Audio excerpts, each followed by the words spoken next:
हा 29 वर्षांचा तरुण पेशंट आहे. काही महिन्यांपूर्वी त्याचा गंभीर अपघात झाला. बुलडोझरने धडक दिल्यामुळे त्याला अतिशय गंभीर दुखापत झाली होती. अपघातात त्याच्या मांडीचे सुमारे 25 सेमी हाड तुटले होते. पेल्विस बोनला फ्रॅक्चर झाले होते आणि पोटातील आतड्यांनाही इजा झाली होती. मोठ्या प्रमाणात रक्तस्राव झाल्यामुळे तो शॉकमध्ये होता. आमच्या आपत्कालीन विभागाने तत्काळ उपचार सुरू करून त्याची प्रकृती स्थिर करण्यासाठी सर्वतोपरी प्रयत्न केले आणि त्याला शॉकमधून बाहेर काढले.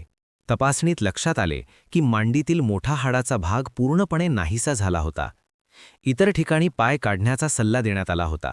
मात्र आमच्या तज्ज्ञ ऑर्थोपेडिक टीमने रुग्णाचा सखोल अभ्यास करून पाय वाचवण्याचा निर्णय घेतला.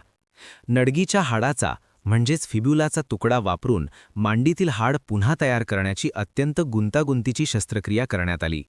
ही प्रक्रिया काळजीपूर्वक आणि नियोजनबद्ध पद्धतीने पार पाडली गेली.